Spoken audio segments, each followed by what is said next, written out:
এরা যায় মাহফিল নষ্ট করার জন্য। দরকার হলো ডাবা শ্রোতা, আলগা শ্রোতা দিয়ে মাহফিল সুন্দর হয় না। এরা আসে বিশৃঙ্খলা করার জন্য। এই আজারি ভাইয়ের মাহফিলগুলো এলোমেলো কেন হচ্ছে?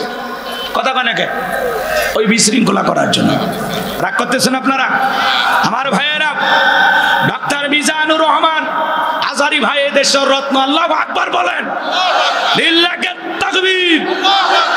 সম্মানিত ভাইয়েরা আমার, আমি যে কথা আপনাদের সামনে পরিষ্কার ভাবে বলতে চাই, ডাক্তার মিজানুর রহমান আজারি ভাই বাংলাদেশে আসার পরে সর্বপ্রথম পেকুয়া কক্সবাজারে যে মাহফিল করেছিলেন, সেখানে তিনি ঐক্যের ডাক দিয়েছিলেন। কথা বলে ঠিক কি না?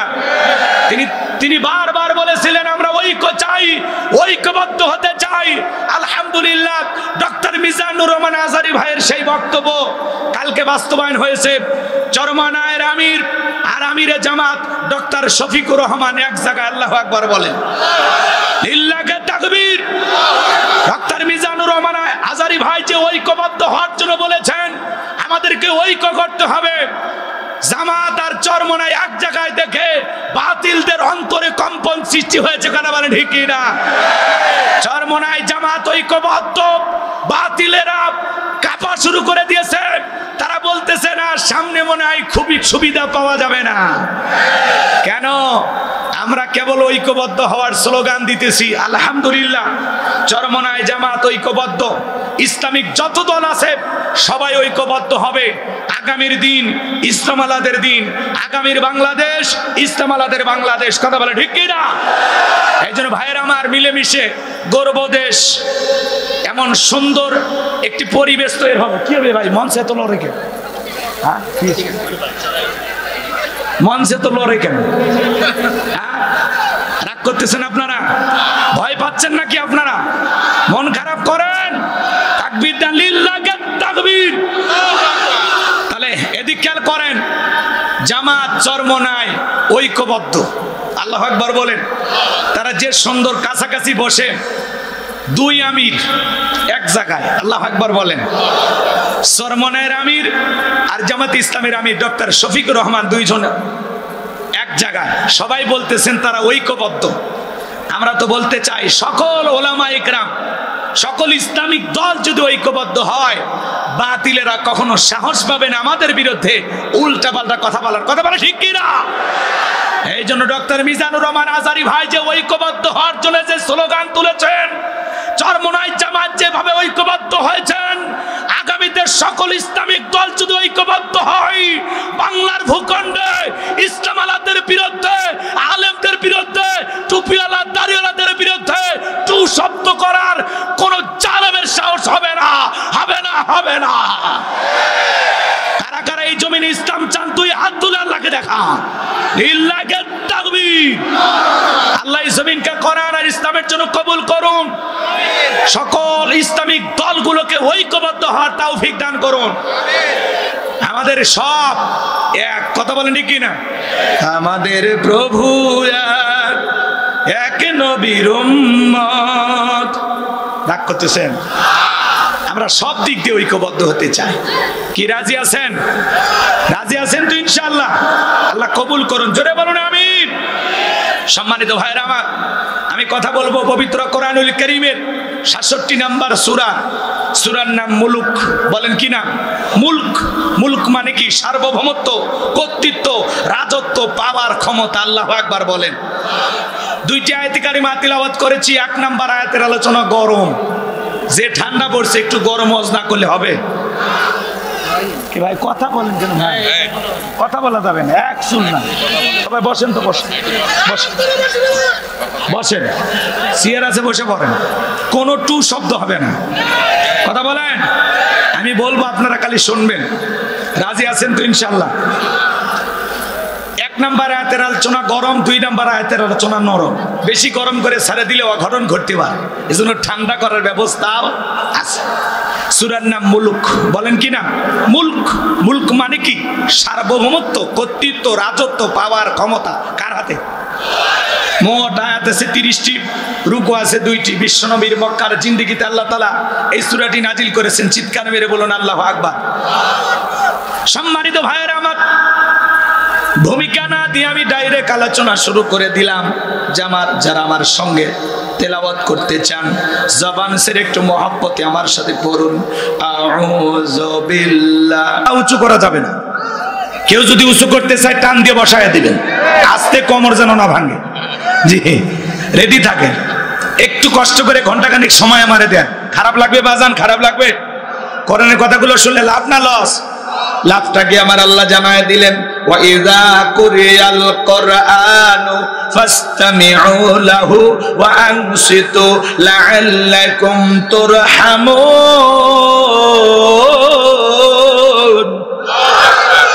সূরা আরাফ আয়াত নাম্বার 204। আমার আল্লাহ রাব্বুল আলামিন জানিয়ে দিলেন, তোমাদের সামনে যখন কোরআন পাঠ করা হয়, কোরআনের আলোচনা করা হয়, চুপ করে কান লাগে মনোযোগ সহকারে কোরআনের কথাগুলো শ্রবণ করো। যারা চুপচাপ কোরআনুল কারীমের কথাগুলো শ্রবণ করবে, আমার আল্লাহ রাব্বুল আলামিন আসমান থেকে তাদের উপরে আল্লাহর রহমত বৃষ্টির মতো নাজিল করবেন। বলুন সুবহানাল্লাহ। ওয়াযাক্কির ফাইন্না যিকরা তানফাউল মুমিনিন। সূরা জারিয়ার 55 নম্বর আয়াত। আল্লাহ ডেকে বলেন যারা আমার মুমিন বান্দা, তাদের সামনে যখন কোরআন দিয়ে ওয়াজ করা হয়, কোরআন থেকে উপদেশ দেওয়া হয়, এই কথাগুলো শোনার পরে আমার মুমিন বান্দাদের উপকারে আসবে। বলুন সুবহানাল্লাহ। হাদিস শরীফের ভিতরে আসছে বাজান, আপনি যদি 1 ঘন্টা কোরআন শোনার জন্য সময় ব্যয় করতে পারেন, এই কথাগুলো শোনার পরে আমল করেন আর না করেন, আল্লাহর কোরআন শোনার জন্য যদি 1 ঘন্টা সময় ব্যয় করতে পারেন, 500 রাকাত নফল নামাজ পড়লে যে সব হয়, সেই সমপরিমাণ সব আল্লাহ তাআলা আপনার আমল নামায় লিখে দিবেন। বলুন সুবহানাল্লাহ। কবুল হওয়া 500 রাকাত নামাজের সব আল্লাহ আমল নামায় লিখে দিবেন। এজন্য 12টা 15 মিনিট পর্যন্ত ওয়াদা দিয়েছেন, ওয়াদা ভঙ্গ করা মুনাফিকের লক্ষণ। আমার বিশ্বাস সাতক্ষীরের মাটিতে কোনো মুনাফিকের জায়গা না। সাতক্ষীরের মাটি ইসলামী আন্দোলনের ঘাঁটি, কথা বলে ঠিক কিনা? রক্ত ভেজা রাজপথ, সাতক্ষীরের রাজপথ, কথা বলে ঠিক কিনা? এই জমিনে অসংখ্য শহীদের রক্ত লেগে আছে। বিদায় সাতক্ষীরের মানুষ আজকের আলোচনা শুনে ভয় পাওয়ার কোনো কারণ নাই। চলুন আমরা আলোচনা শুরু করে দিলাম। কষ্ট হয়? সূরার নাম জোরে বলেন, আরেকটু জোরে বলেন। তোমরা কি যুবক? মানে সত্যি কি যুবক নাকি পরীক্ষা করে দেখবো? আমি কথা বলা লাগবে। কি বোঝো নাই? বোঝো নাই? হ্যাঁ, আমি করবো ওয়াজ, আপনারা দিবেন আওয়াজ, জবাব দিবেন ঠিক ঠিক। আলোচনা হবে কমপ্লিট। শ্রোতাদের স্পিরিট, এবারে বক্তার হিট, আলোচনা হবে জায়গা মতো ফিট। আগে বলতাম কিছু আজ প্যান্ডেলে, কিছু আজ অ্যাঙ্গেলে, এখন আর অ্যাঙ্গেলে না, যা বলবো সব ডাইরেক্ট। অ্যাঙ্গেলে বলার দিন শেষ, ডাইরেক্ট বলার বাংলাদেশ। আর কি ভয় আছে? আগেই ভয় করিনি, কত অ্যাঙ্গেলে মার দিছে, ওরা বুঝে ফেলে দিছে। এখন আবার কিছু লোক বুঝে ফেলে দেয় যে হুজুর মনে অ্যাঙ্গেলে আমাদেরকে ঝাড়তেছে। তো ওই গ্রুপের সাথে তোমাদের যদি মিলিয়ে যায়, এখনো তওবা করে ভালো হয়ে যাও। এ কথা কয় না কে? সূরার নাম মনে থাকবে তো ইনশাআল্লাহ। সম্মানিত ভাইয়েরা আমার আল্লাহ রাব্বুল আলামিন বলেন, তাবারাকাল্লাযী বিয়াদিহিল মুলকু ওয়া হুয়া আলা কুল্লি শাইইন কাদির। মহামান্বিত সেই সত্তা যার হাতে সর্বময় কর্তৃত্ব, রাজত্ব পাওয়ার ক্ষমতা। তিনি হলেন সব বিষয়ের উপরে ক্ষমতাবান, সকল কিছুর উপরে একমাত্র ক্ষমতাবান, সর্বশক্তিবান। তিনি কে? আল্লাহ রাব্বুল আলামিন বলেন, তাবারাকাল্লাযী বিয়াদিহিল মুলক ওয়া হুয়া আলা কুল্লি শাইইন কাদির। মহামান্বিত সেই সত্তা যার হাতে সর্বময় কর্তৃত্ব, রাজত্ব পাওয়ার ক্ষমতা। তিনি হলেন সব বিষয়ের উপরে ক্ষমতাবান। তাহলে সবকিছুর ক্ষমতার একমাত্র মালিক কে? আসমান জমিনের একচ্ছত্র মালিকানা কার? লিল্লাহি মা ফিস সামাওয়াতি ওয়া মা ফিল আরদ। আকাশ আর জমিনের একচ্ছত্র মালিকানা কার? নাকি ডোনাল্ড ট্রাম্পের ভাগ আছে? নরেন্দ্র মোদীর, পুতিনের? ডোনাল্ড ট্রাম্প গতকালকে শপথ গ্রহণ করছে, আপনারা দেখছেন না? শপথ গ্রহণ করার পরে বেচারা নাচা শুরু করে দিয়েছে। এ তো আগে থেকেই তো একটু মাথায় কথা কয় না। তো ডোনাল্ড ট্রাম্প শপথ গ্রহণ করেছেন 47তম প্রেসিডেন্ট হিসেবে আমেরিকা। ৭২ বছর বয়সে আমেরিকার প্রেসিডেন্ট হলেন ডোনাল্ড ট্রাম্প। এত বয়সে কেউ ওই দেশের প্রেসিডেন্ট হয়নি। ডোনাল্ড ট্রাম্প শপথ গ্রহণ করার সাথে সাথে জনসম্মুখে বউকে জড়াইয়া কিস করছে। কি করছে? বউকে কিস করছে। এরপরে বউ ধরে নাচা শুরু করছে, নাচানাচি জনগণের সামনে। তো এদিক খেয়াল করেন, পৃথিবীর সবচাইতে বড় নেতা যদি জনসম্মুখে বউকে কিস করে আর পাবলিকের সামনে নাচানাচি শুরু করে, তাহলে পুরো বিশ্বের অবস্থাটা কি এখন বুঝে নেন। কথা কয় না? এরা হলো বিশ্ব নেতা। এই বিশ্ব নেতাদের চরিত্র যদি এই হয়, তাহলে ছোটখাটো নেতার চরিত্র কি বুঝে নেন। কথা কয় না? বিশ্ব নেতা হতে পারে, কিন্তু এরা বিশ্ব বেহায়া। এদের ভিতরে আল্লাহর ভয় নাই, কারণ এরা তো মুসলমান না, এরা কি খ্রিস্টান। কথা বলেন। বউকে মানুষ পার্সোনাল ভাবে ঘরে আদর করে, জনসম্মুখে বউকে কেউ কিস করে। এদেরকে যদি যুবকেরা অনুসরণ করে, তাহলে ডোনাল্ড ট্রাম্পও যা, যুবকেরাও তাই। চরিত্র ভালো করো, আল্লাহ যেন আমাদের হেদায়েত দান করেন। চিল্লা বলেন আমিন। তাহলে পৃথিবীর সকল ক্ষমতার একমাত্র মালিককে, আন্নাল কুওয়াতা লিল্লাহি জামিআ। আল্লাহু আকবার। বলেন, সকল ক্ষমতার একমাত্র মালিককে। আসমান আর জমিনে আল্লাহর চাইতে বড় ক্ষমতাধর কেউ আছে? ওয়ালাম ইয়াকুল্লাহু কুফুয়ান আহাদ। আকাশ আর জমিনে আল্লাহর সমকক্ষ, আল্লাহর সমতুল্য আর কেউ নাই। চিৎকারে মেরে বলুন আল্লাহু আকবার। তাহলে আসমানে ক্ষমতা চলবে কার? জমিনে ক্ষমতা চলবে কার? সকল ক্ষমতার একমাত্র মালিক কে? আল্লাহর চাইতে বড় ক্ষমতাধর কেউ নাই।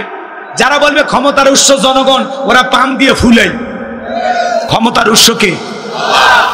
আমার ভাইয়েরা, অনেকে বুঝতে পারতেছেন না। হুজুর, সকল ক্ষমতার মালিক যদি আল্লাহ হয়, পৃথিবীতে যারা ক্ষমতার চেয়ারে বসে রাখি, এদের পরিচয় হলো ভাড়াটিয়া। আপনাদের সাতক্ষীরা একটা ছেলে যদি ঢাকায় চাকরি করে, একটা ফ্ল্যাট বাসাতে থাকে, অবশ্যই ৫-১০ বছর চাকরির কারণে বাসায় থাকতে হবে। ওর পরিচয় হলো ভাড়াটিয়া, কিন্তু বাসার মালিক না। এই পৃথিবীর জমিনে যত মানুষ ক্ষমতার চেয়ারে বসে, এরাই সবাই ভাড়াটিয়া, এরা কেউ ক্ষমতার মালিক না। ক্ষমতার মালিক আমার আল্লাহ। এজন্য আল্লাহ রাব্বুল আলামিন বলেন, রাজত্ব দেওয়ার মালিককে। কুলিল্লাহুম্মা মালিকাল মুলকি তুতিল মুলকা মান তাশাউ ওয়া তানজিউল মুলকা মিম্মান তাশাউ ওয়া তুইজ্জু মান তাশাউ ওয়া তুযিল্লু মান তাশা বিয়াদিকাল খায়র ইন্নাকা আলা কুল্লি শাইইন কাদির।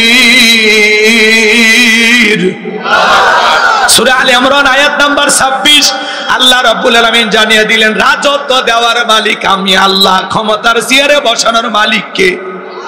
কে ক্ষমতা পাইলে দি খেয়াল করেন, কেউ চেয়ারে বসলেই যে তাকে সম্মান দেওয়া হলো এমনটা নয়। ক্ষমতার সম্মান দুইটা ভিন্ন জিনিস। এই পৃথিবীর জমিনে অনেক মানুষকে আল্লাহ ক্ষমতার চেয়ারে বসায়াও বাড়াবাড়ি করার কারণে জুতার বাড়ি খাওয়া ক্ষমতার চেয়ার থেকে নামাইছে। শ্রীলঙ্কার দিকে তাকায় দেখলেন না, জনগণের উপরে জুলুম করার কারণে জনগণ অতিষ্ঠ হইয়া নেতাকে বাগি পাইয়া কাপড় খুলে ক্ষমতার চেয়ার থেকে নামাইছে। ভাগ্যিস ভালো সেদিন হাফ প্যান্ট পরা ছিল। এজন্য বাড়াবাড়ি করতে নাই। ক্ষমতা আল্লাহর দেয়া নিয়ামত, জনগণের দেয়া আমানত। নিয়ামত পেয়ে যারা শুকরিয়া আদায় করে আর জনগণের আমানতের দায়িত্ব সঠিকভাবে পালন করে, জনগণের আমানত হক সঠিকভাবে আদায় করে, ইতিহাসের সোনালী পাতায় তাদের নাম লেখা থাকে। ক্ষমতা পাইলেই লাভ দেওয়া যাবে না। এই দুনিয়ার জমিনে যারা ক্ষমতা পাওয়ার পরে ন্যায় বিচার কায়েম করে, আল্লাহর বিধানকে প্রতিষ্ঠিত করে, মানবতার কল্যাণে, ইসলামের কল্যাণে কাজ করে, মানুষ তাদেরকে সম্মান দেয়, সম্মানের সহিত তাদের নাম উচ্চারণ করে। কিন্তু যারা ক্ষমতাকে বাপদাদার পৈতৃক সম্পত্তি মনে করে, যা ইচ্ছা তাই করে, ক্ষমতায় টিকে থাকার জন্য হাজার হাজার মানুষের রক্ত নিয়ে খেলা করে, জুলুম করে, অত্যাচার করে, নিরপরাধ মানুষকে পাখির মতো হত্যা করে বিদায় করে, ওই সমস্ত জালেমদেরকে ক্ষমতার চেয়ার থেকে নামায় দেন তিনি কে? ইতিহাসের কালো পাতায় তাদের নাম লেখা থাকে। মানুষ ঘৃণা নিয়ে তাদের নাম উচ্চারণ করে। কথা বলেন না কেন? আমার ভাইয়েরা, মন খারাপ করবেন না। তাহলে বলেন তো বাজান, ক্ষমতার চেয়ারে বসানোর মালিক কে?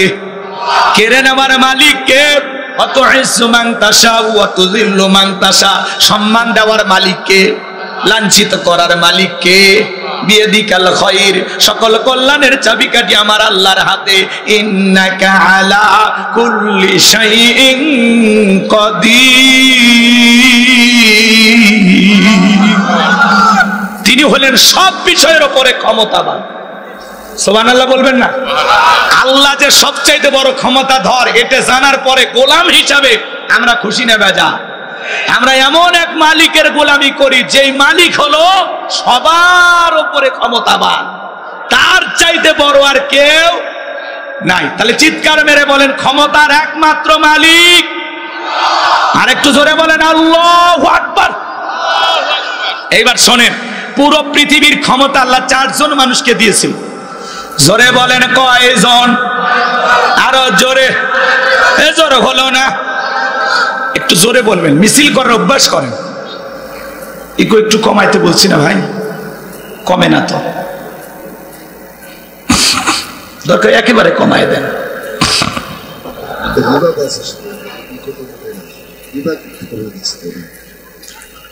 রাগ করেন নাকি আপনারা?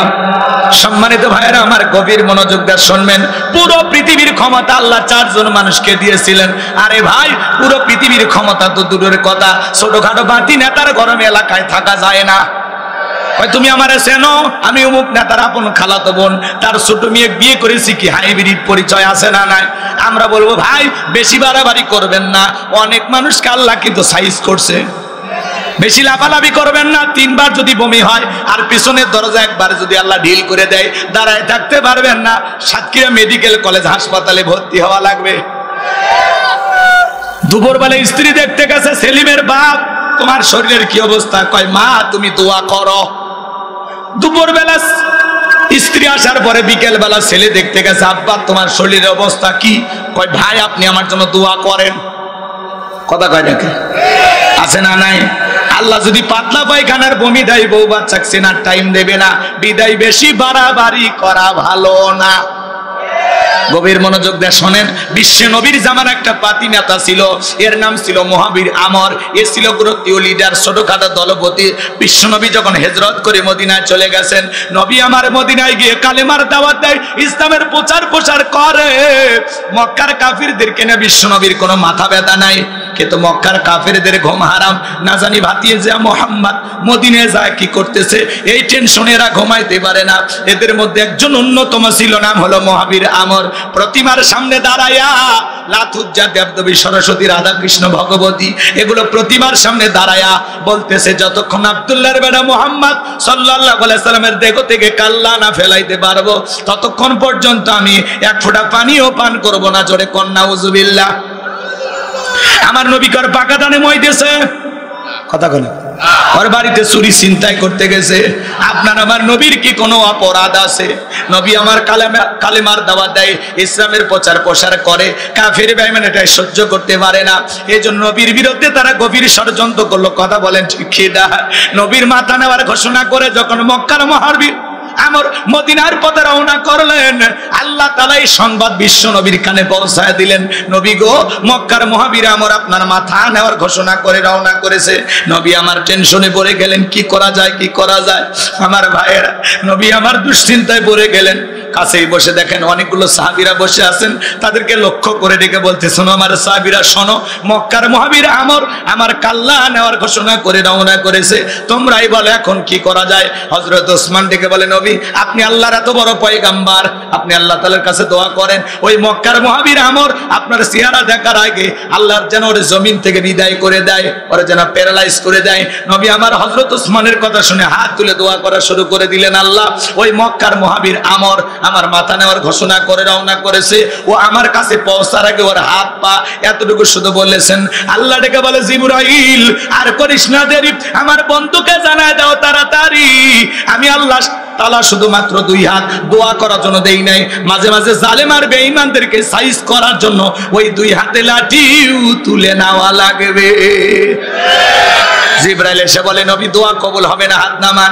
বিশ্ব নবী তখন হাত মুখে না লাগায় হাঁটুর উপরে রাখায় দিলেন। আপনারা বলেন তো বাজান, সব জায়গায় কি দোয়া দিয়ে কাজ হয়? এই গ্রামের নাম কি বলেন? কথা বলেন। কুমিরা। মনে করেন উদাহরণ দিতেছি, এক্সাম্পল, কথা বোঝানোর জন্য, ভুল বুঝবেন না। মনে করেন এই গ্রামে প্রতিদিন চুরি হইতেছে, গরু ছাগল চুরি হয়, টাকা পয়সা চুরি হয়, গহনা গাটি চুরি হয়, এমনকি সুন্দরী বউটা পর্যন্ত চুরি হয়। চুরির অত্যাচারে গ্রামে থাকা যায় না। কুমিরা বাজার থেকে একজন 10 কেজি জিলাপি নিয়ে যায়, ইমাম সাহেবের হাতে দিয়ে বলে, হুজুর একটু দোয়া করেন, চোরের হাত থেকে আল্লাহ যেন এই গ্রামবাসীকে হেফাজত করেন। হুজুর এইবার জিলাপি পাইয়া চুরি বন্ধ হওয়ার জন্য আল্লাহ তাআলার কাছে হাত তুলে দোয়া করা শুরু করে দিল। রাগ করেন? রাগ করেন নাকি? এইবার চুরি বন্ধ করার জন্য হুজুর হাত তুলে দোয়া করা শুরু করে দিল, আল্লাহ চোরের হাত থেকে এই কুমিরের মানুষকে তুমি হেফাজত করো। চোর জিলাপি খাওয়ার আশায় হাত তুলে বলে আমিন আমিন আমিন। হুজুর যদি ওই জায়গায় দোয়া না করে বলতো, এ কুমিরার যুবকেরা, এই গ্রামে ঢোকার 4টা রাস্তা আছে, এই 4 রাস্তার মোড়ে মোড়ে মাগরিব থেকে ফজর পর্যন্ত বাংলার লাঠি নিয়া 4 জন করে যুবক মোড়ে মোড়ে দাঁড়ায় থাকবা, চোরকে দেখা মাত্রই ওই লাঠি দিয়া মন পিটান পিটাইবা, যাতে 6 মাসে মাজা সোজা না করতে পারে। তাহলে বলেন তো বাজান, চোর কি হাত তুলে আমিন কইতো নাকি তওবা করে ভালো হয়ে যেত? চুরি বন্ধ করতে হলে লাগবে কার আইন? দোয়া দিয়ে কাজ হবে? জোরে বলে লাগবে কার আইন?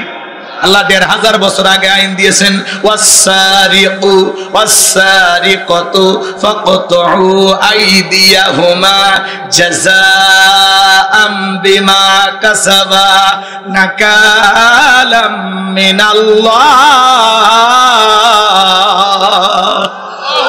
সূরা মাইদার 38 নম্বর আয়াতে আল্লাহ 1500 বছর আগে আইন দিয়েছেন, চোর পুরুষ হোক আর নারী হোক, আল্লাহর বিধান, আল্লাহর ফয়সালা। চুরি করেছে অপরাধ যদি প্রমাণিত হয়, চোরের ডান হাতের কবজি কেটে দাও। একটা চোরের হাত কেটে সোশ্যাল মিডিয়াতে ভালো করে যদি আমরা প্রচার করতে পারতাম যে বাংলাদেশের পার্লামেন্টে আইন চালু হয়ে গেল, চোর যদি চুরি করে ধরা পড়লে তার হাত কেটে দেওয়া হবে। এ বাজান গো আমার, একটা চোরের হাত কেটে মিডিয়াতে প্রচার করলে বাংলাদেশের সমস্ত চোরেরা তওবা করে আল্লাহর ওলি হয়ে যেত। কথা বলেন ঠিক কি না? কিন্তু কে শোনে কার কথা? আসো গেলে না মনের ব্যথা। এখন উচিত কথা যদি কই, পিঠের ওপর দিয়া যাবি মই। এই আনন্দে কিছু লোক কিনে খাবে বগুড়ার স্পেশাল দই। যত 10 নন্দ ঘোষ, 70টা বললে 10, করলে অন্যায়ের প্রতিবাদ, নামটা হবে তোমার মৌলবাদ, নামটা হবে তোমার জঙ্গিবাদ। আল্লাহর আইন চালু করতে চায় না। ওরা বলে 1500 বছরের আইন, এগুলো ব্যাকডেট, এগুলো চলবে না। আমরা বলতেছি ব্যাকডেট না আপডেট, খালি একটা টেস্ট করে দেখো। টেস্ট কথা কয় না। মনে রাখবেন, লন্ডন আমেরিকার তৈরি আইন আর ভারতের পানি পড়া দিয়া মানুষের তৈরি করা নিয়ম নীতি দিয়া কোশ্চিন কালেও বাংলাদেশের 1 ইঞ্চি মাটিতেও শান্তি প্রতিষ্ঠিত করতে পারবেন না। এই দেশের চুরি দুর্নীতি টেন্ডারবাজি খুন ধর্ষণ চাঁদাবাজি বন্ধ হবে সেই দিন, আল্লাহর কোরআন দিয়া জমিনটা চলবে সেই দিন। একটা চোরের খালি বিচার করে দেখেন, এমন সরকার আপনিও টেস্ট করে দেখতে পারেন। কথা কয় না? রাগ করেন? হ্যাঁ, আজকে পথে ঘাটে ধর্ষণ কত ধরনের। একটা ধর্ষণকারী জিনাকারী নারী পুরুষকে আল্লাহর বিধান অনুযায়ী পাথর মেরে সংঘাসার করে দুনিয়ার জমিন থেকে বিদায় করে দেন। ধর্ষণ করা দূরের কথা, ইফতিজিং করা দূরের কথা, যুবকদের স্বপ্ন দোষ বন্ধ হয়। কিন্তু কে শোনে কার কথা? সরিষায় তো ভূত। নেতা আল্লাহর আইন যে চালু করবে, ও চিন্তা করে আমি এই হাতে যে পরিমাণে দুর্নীতি করছি, প্রথমে তো আমার হাত কাটা যাবে। 11 লক্ষ কোটি টাকা দুর্নীতি করে বিদেশে পাচার করেছে। এ কথা বলেন নাকি আপনারা? এত পরিমাণে দুর্নীতি করছে ভাই, তা হিসাব সারা। প্রধানমন্ত্রী থেকে শুরু করে চৌকিদার দাফাদার পর্যন্ত দুর্নীতি করে গেছে। প্রধানমন্ত্রী বলে আমি ছেলে মেয়ের জন্য কিচ্ছু করিনি। কিছু করেননি? আপনার বাড়ির পিয়ন 400 কোটি টাকার মালিক। জনগণ বোঝে না যে চাকর চাকরানি যদি অবস্থা হয়, মালিকের কি অবস্থা। আমরা এতবার বললাম ম্যাডাম পদত্যাগ করেন, আল্লাহ বলে কিসের পদত্যাগ? এরা যে অন্যায় অপরাধ করেছে, শুধু পদত্যাগ না, আমি আল্লাহ এদেরকে দেশ ত্যাগ করতে বাধ্য করব। ইন্না বাতশা রাব্বিকা লাশাদীদ, আল্লাহর পাকড়াও বড় কঠিন। আল্লাহ ধরে না, যেদিন ধরবে মামু বাড়ি দিল্লি গিয়ে পড়বে। আছে বড় বড় কথা বলতো, পালাবো না, হারাবো না। আছে আছে, পালিয়ে যায়নি। রান্না করা ভাত খাওয়া ভাগ্যে জটিনি। 45 মিনিট সময় পাইছিল। কথা কর, কার খেলা, কার ফয়সালা? আলেমদেরকে বিগত সরকারের পতন হওয়ার পিছনে একমাত্র কারণ নিরীহ আলেমদেরকে, নিরীহ মাদ্রাসার ছাত্রদেরকে হত্যা করা, তাদেরকে লাঞ্ছিত করা। আলেমদেরকে লাঞ্ছিত করেছিল যারা, আজকে পুরো পৃথিবীর সামনে লাঞ্ছিত তারা। প্রধানমন্ত্রীর থেকে শুরু করে এমপি মন্ত্রী, আমলা কামলা, নায়ক গায়ক, শিক্ষক বলেন, এমনকি ইউনিয়ন পর্যায়ের নেতা কর্মী পর্যন্ত পালিয়ে গেছে, মসজিদের হুজুরও পালিয়ে গেছে। এই কথা কন না কে? সিএসটা দখল করেন তো, দখল করেন, তাছাড়া উনি চট করে ঢুকবে। উনি মাঝে মাঝে ফোন দেয়, কল রেকর্ড ফাঁস হয়, বলে আমি দেশের কাছে আছি, চট করে ঢুকবো। ঢুকবেনই তো, বের হলেন কেন? আপনি যদি পদত্যাগ করে জেলেও যাইতেন, আপনার নেতা কর্মীও খুশি থাকতো, দেশটাও স্বাভাবিক থাকতো। কয়েক বছর পরে আপনার নেতা কর্মীর ফুলের মালা দিয়ে আপনাকে জেলখানা থেকে বের করতো। এভাবে চলে যায়, আপনি কাজটা ঠিক করেননি। আবার বলে আমি দেশে আসবো। হ্যাঁ, আমরাও বলি, মহিলা মানুষ আর কতদিন বাইরে থাকবেন? আপনি আসেন, এই দেশ আপনার বাবা, এই দেশ আপনার স্বামীর। কথা কথা ঠিক কিনা? বুবু আইবা, তুমি আইবা গো, সেই দিন আইসা বুবু ক্ষমতা পাইবা না। বুবু আইবা, তুমি আইবা গো, সেই দিন আইসা বুবু ক্ষমতা পাইবা না। খোঁজ নাই বুবু কাদের কাকার, অবস্থা খারাপ দরবেশ বাবার, আও নাঙ্কেল এখন সামনে আসে না।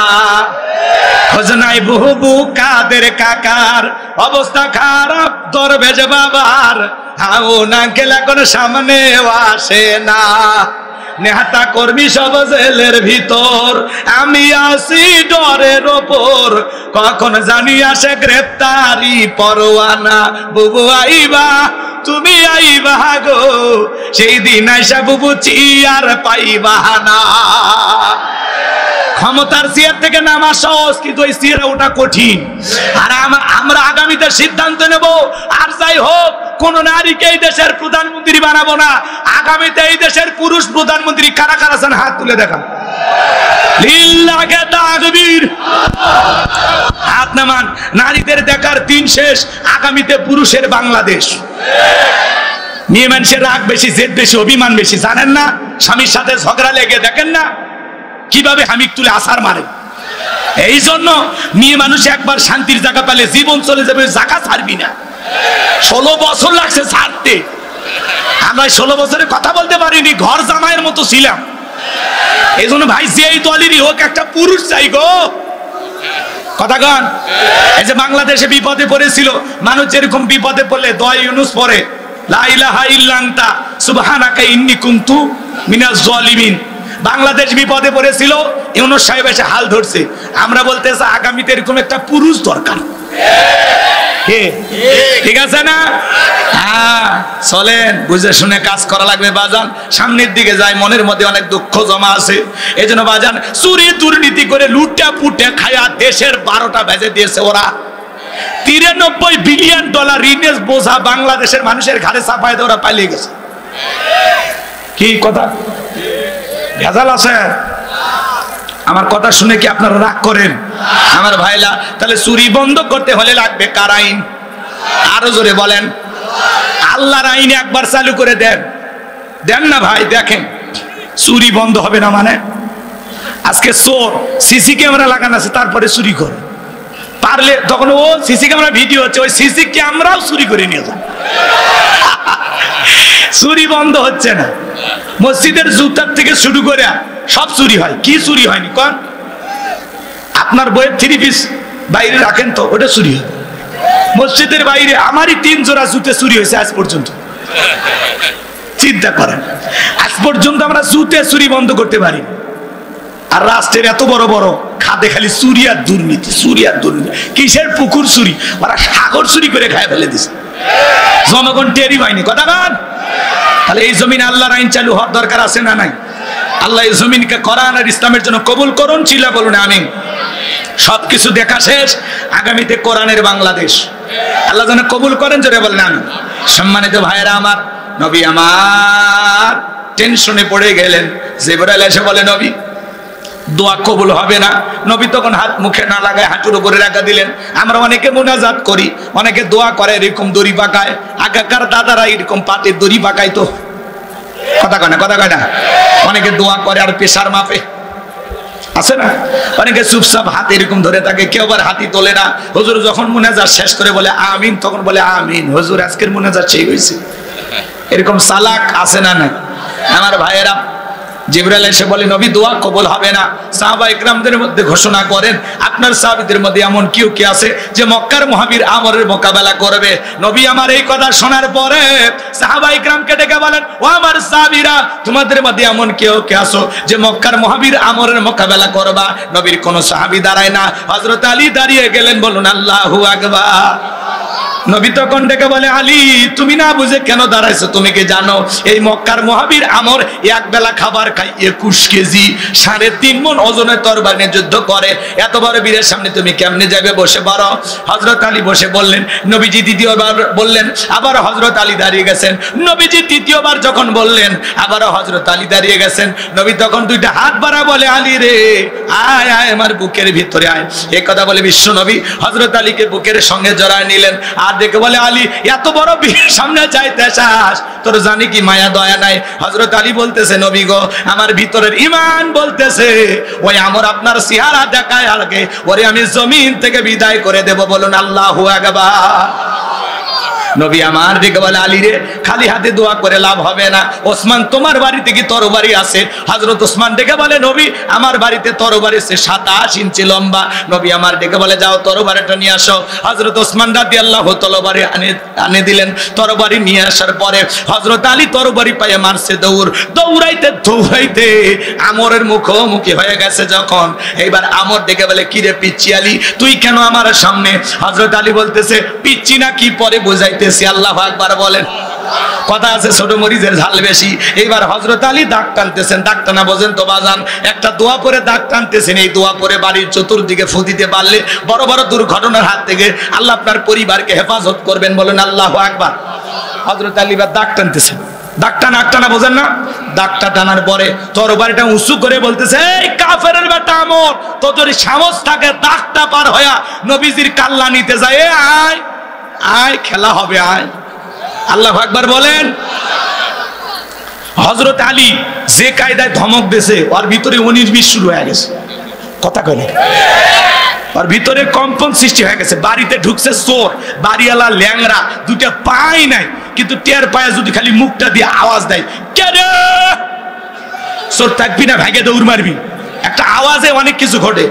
মুসলমান যদি একবার খালি নারায়ে তাকবীর আল্লাহু আকবার দিয়ে ময়দানে নামে, বাতিলেরা রঙ্গি পড়ার টাইম পাবি না। লিল্লাহি তাকবীর। এই আওয়াজ অনেক বড় হাতিয়ার, আপনি জানেন?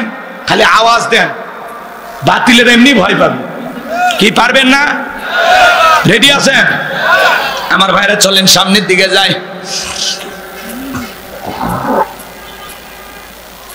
হযরত আলী আর আমর বাজা বাজা ভাব, পুরো ঘটনাটাই কি বলবো আপনারা শুনবেন।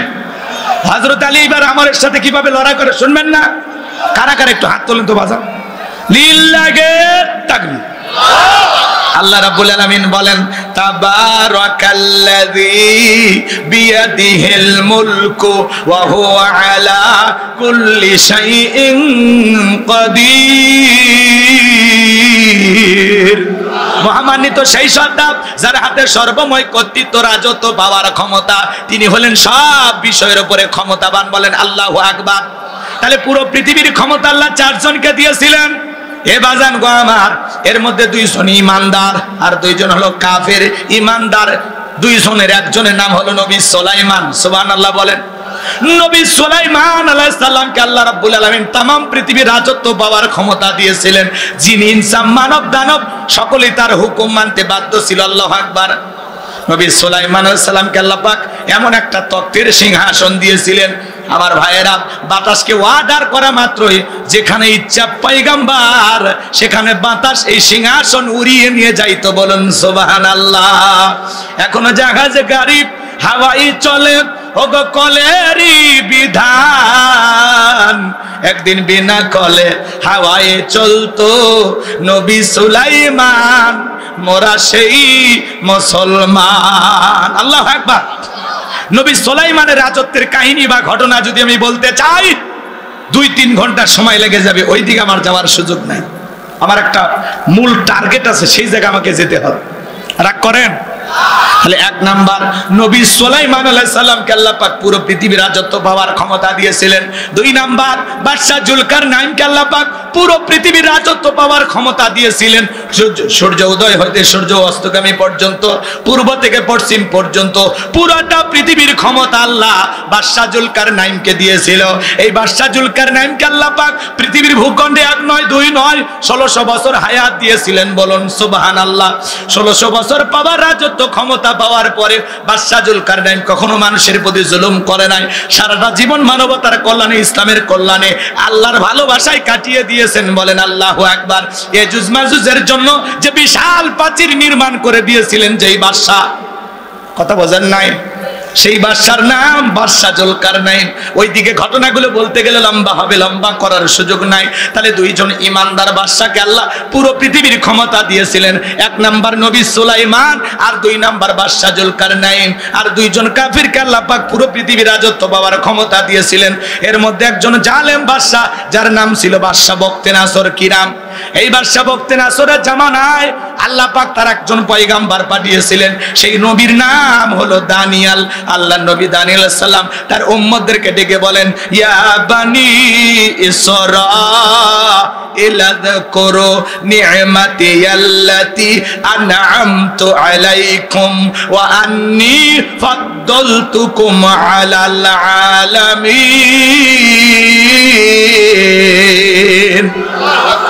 আল্লাহ নবী দানিয়াল আলাইহিস সালাম ডেকে বলেন, ও বনি ইসরাঈল উম্মতেরা, দাম্ভিকতা করো না, অহংকার করো না।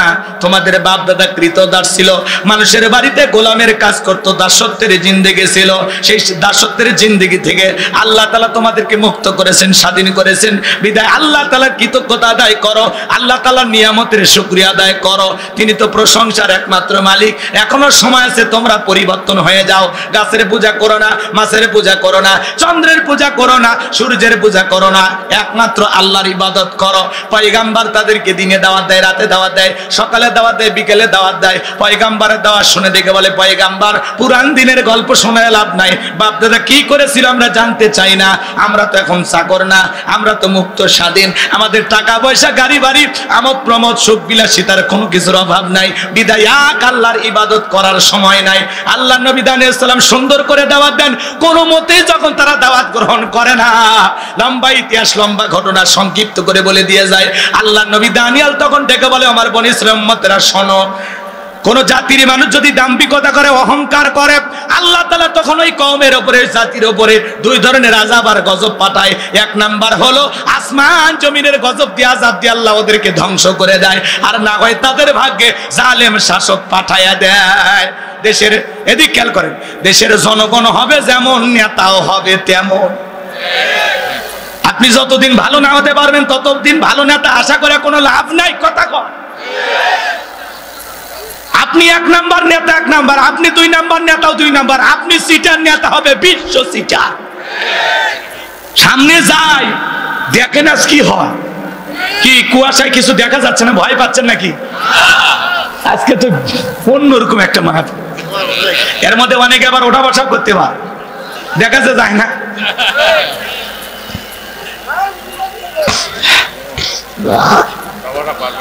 এখনো অনেক সময় আছে ভাই। এই যে নড়াচড়া কোনো, যুবক বসো বসো। যারা এই কুয়াশার মধ্যে অন্ধকারে পালিয়ে যাচ্ছেন, যদি পারেন, গেটের পাশে আমার গাড়ি রাখা আছে, এই গাড়িতে আমার লেখা একটা বই আছে, শেষ বিদায়। যারা পালিয়ে যাচ্ছেন তাদের জন্য বলতেছি, আপনারা যদি পারেন এই বইটা সংগ্রহ করবেন। একজন মৃত মানুষকে নবীজির তরিকায় কিভাবে বিদায় করতে হয়। মৃত ব্যক্তিকে চুমা খাওয়া জায়েজ না, হারাম। স্বামী স্ত্রী মারা গেলে একে অপরকে গোসল করাতে পারবে কিনা? মৃত স্বামী স্ত্রীকে চুমা খাওয়া যাবে কিনা? আত্মহত্যা করে মারা গেলে তার জানাজায় যাওয়া যাবে কিনা? জান্নাত জাহান্নাম সম্পর্কে, আখিরাত সম্পর্কে, কবরের সলজব সহ বিশেষ কিছু দোয়া, 2টা গজল সহ 76 পৃষ্ঠার বইটা যদি পারেন স্মৃতি হিসাবে নিয়ে যাবেন। গাড়ির ড্রাইভারের কাছে গেলে 50 টাকা হাত দিয়ে দিয়া আপনারা নিয়ে যাবেন। বইটার নামই হলো শেষ বিদায়। নবীজির তরিকা একজন মানুষকে কিভাবে বিদায় করা যায়, পারবেন তো ইনশাল্লাহ নিতে? প্রত্যেকটা কথার দলিল দিয়ে আছে, নিয়ে যাবেন ইনশাল্লাহ। যুবকেরা তো এগুলো কিনবে না, ওরা কেনে উপন্যাস, প্রেম কেন কাদায়, যৌবনের মৌবনে, অভিশাপ্ত রাত, মেলনো হবে কতদিনে, তোর মরণের পরে। এগুলো আজে বাজে উপন্যাস কিনলে চরিত্র ধ্বংস হয়ে যাবে। কথা বলে ঠিক কিনা? হ্যাঁ, যারা যাচ্ছে তারা নিয়ে যাবে। মুনাজাতের পরে আপনারা পাবেন। বসেন, এখন না, আমি অন্ধকার দেখতে পাচ্ছি না। আজ কি এক কুয়াশার মাহফিল কত। আলহামদুলিল্লাহ, আল্লাহ পরীক্ষা নিচ্ছে যে এই কুয়াশার ভিতরে কারা থাকে আর কারা পালিয়ে যায়। কথা বলেন। মুমিনের জীবনের প্রত্যেকটা দিন পরীক্ষা। কথা বলেন। জি, আপনারা ধৈর্য নিয়ে থাকবেন। 12টা 15 বাজার আগে আমি দোয়া করব না, এখনো 45 মিনিট সময়। খালি চলেন, সামনে যাই, কুপা কাট করে দেবো, আজ মারিয়া সমান হয়ে যাবে। তাকবীর দেন, লিল্লাহে তাকবীর। মানে মাঝে মাঝে সুবহানাল্লাহ, আলহামদুলিল্লাহ, আল্লাহু আকবার জোরে বলবেন, তাহলে আমি বুঝবো যে আপনারা আছেন। ঠিক আছে আমার ভাইয়েরা, চলেন সামনের দিকে যাই। যে কথা বলতে চাচ্ছিলাম, বাহান আল্লাহর নবী দানিয়েল সালামের কথা তারা ডিনাই করলো, পয়গম্বরের কথা তাদের পছন্দ হলো না। আল্লাহ পাক তখন ওই বনি ইসরাইল উম্মতের উপরে, এই ঠেটা জাতির উপরে বাদশা বখতিয়ানাসরকে পাঠিয়ে দিল। জালেম বাদশা বখতিয়ানাসর ক্ষমতার চেয়ারে বসার পরে হাজার হাজার মানুষকে গ্রেফতার করতে লাগলেন। শুধু তাই নয়, আল্লাহর নবী দানিয়েল সালাম সহ তার ৭০,০০০ উম্মতকে জেলখানায় বন্দী করলেন। আল্লাহর নবী দানিয়েল জেলখানায় কোন জায়গায়? এটা জোরে বলেন না। নবী যদি জেলখানায় যায়, আজকে যারা নায়েবে রাসূলের ভূমিকা পালন করবে, মাঝে মাঝে তাদেরকেও জেলখানায় যাওয়া লাগবে। পৃথিবীর সেরা নবী, সেরা পয়গম্বর, আখিরি নবী, আপনার আমার প্রিয় নবী, কলিজার টুকরা নবী, বিশ্ব নবী মুহাম্মদ রাসূলুল্লাহ সাল্লাল্লাহু আলাইহি সাল্লামকে যদি শিয়াবে আবু তালেবের ভিতরে জালেমেরা 3 বছর বন্দী করে রাখে, গাছের লতা পাতা খেয়ে জীবন ধারণ করেছিলেন, এই সেরা মানুষটা যদি জেলখানায় যায়, আজকে যারা কোরআন সুন্নাহর হক কথা বলবে, সঠিক দাওয়াত দেবে, মাঝে মাঝে জালেমেরা জুলুম করে তাদেরকেও জেলখানায় বন্দী করবে। কোরআনের পাকে আল্লামা সাইদি হুজুর মিষ্টি কথা বলতো, কি সুন্দর দাওয়াত দিত। ময়না পাখির আওয়াজ শুনে লক্ষ লক্ষ মানুষ যাইতো। ওরা বুঝতে পেরেছে তাদের মিষ্টি কথা শুনে মানুষ যদি একবার পরিবর্তন হয়ে যায়, আমাদের বোতল খাওয়া হবে না, দুর্নীতি করা হবে না। এই জন্য ইসলাম প্রতিষ্ঠিত হলে আমাদের ক্ষমতার চেয়ারে বসার স্বপ্ন টিকে থাকবে না। এই জন্য পরিকল্পিতভাবে ময়না পাখিকে খাঁচায় বন্দি করে রেখেছিল, আর ভারতের ইশারায় আল্লামা সাইদিকে বিদায় করে দিয়েছে।